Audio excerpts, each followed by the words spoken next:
All right. This is your host with the most, Marcos, here in sunny side Dubai. Well, it's kind of cloudy, but hey, we'll see some sunshine. But we are here on day 2 at the World Blockchain Summit. I got a special guest for Web3 TV. Sir, please tell us who you are, where you come from, and what do you do? Got it. Thanks for that very amazing intro. My name's Marvin. I've been investing in the stock market for over 16 years now. Wow. Heard Bitcoin 2013, ignored it, and that's one of the biggest mistakes of my life. Took me 5 years here in Dubai to start investing in Bitcoin and Ethereum. It was at 3,000 back then, coming from 20,000.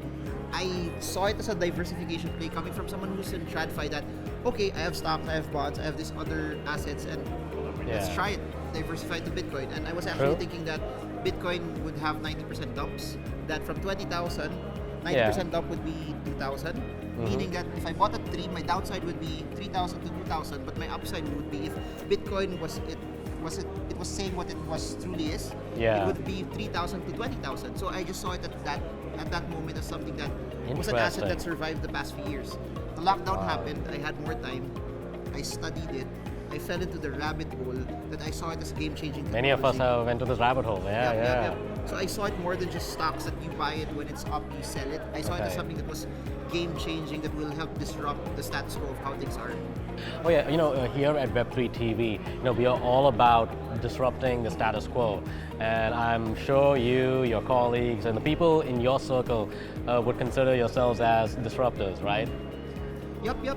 And when I first saw how game-changing Web3, crypto, blockchain, NFTs are, I wanted to be part of it because I was still very young when the internet started, so I didn't have a chance to ride it or actually build something off of it.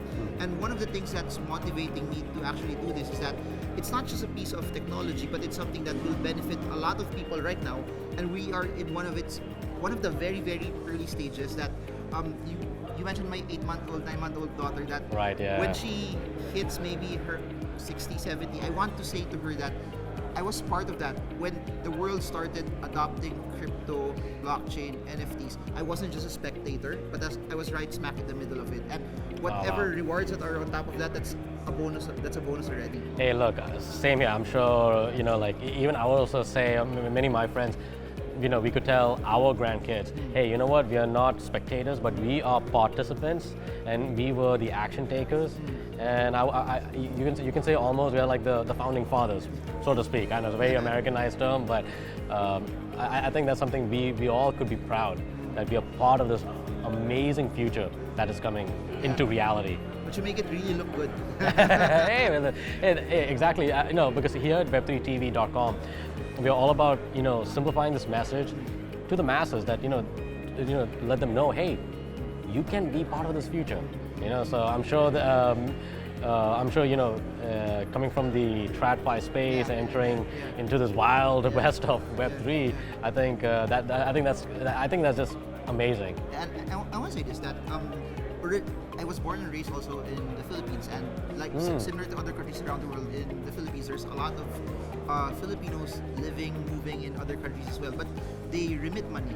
And what's very interesting about that is, and I've been telling people this, if the only thing that Bitcoin ever does is remittances, that's already a game changer. Why?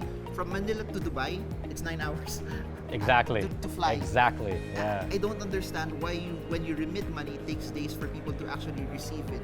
It's antiquated, it's slow, it takes a lot of documentation, whereas via crypto, via the blockchain, at 11 p.m. on a Saturday night, you get to send money, and a block time of Bitcoin is 10 minutes. You get to send it in just 10 minutes, and they get it. If that's the only thing Bitcoin does or crypto does, it's already a game changer for billions of people around the world.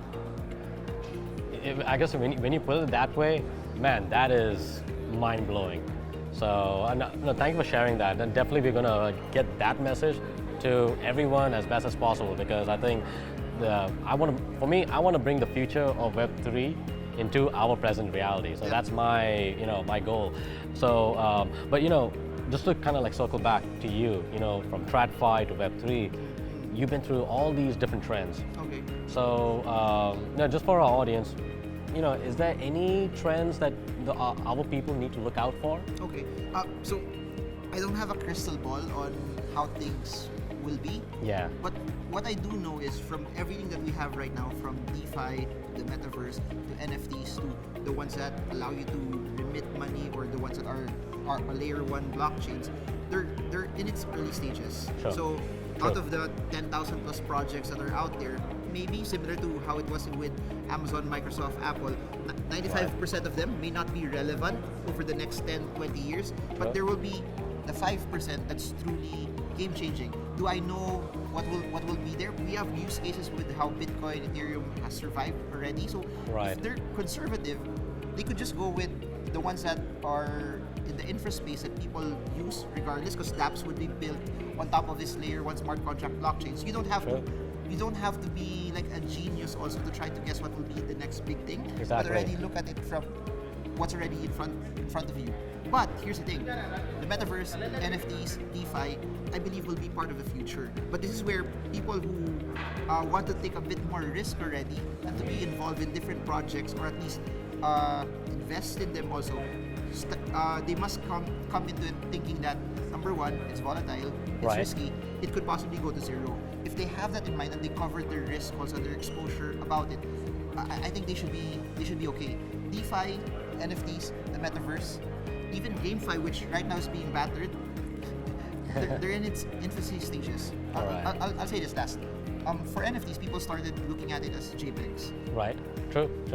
But what I do believe over the next few years is people will see it as some sort of access, and the access that it gets will be in a different shape of utility also, because brands and companies will see the merit of it, and people won't care what's the underlying infrastructure of it. They would just care about, it's something that I could use and scan and I could get benefits from it. I think that's something that we could already see right now. Oh no, that's awesome. That's pretty cool, man. Marvin, I know we could dive in deep, and there's so many benefits we can talk about. But I know you got some other events coming up, and we have some interesting after events for the World Blockchain Summit. But anyways, fam, Web33v.com family, we gotta go. Y'all be good. Y'all be safe. We'll talk to you soon. Bye for now.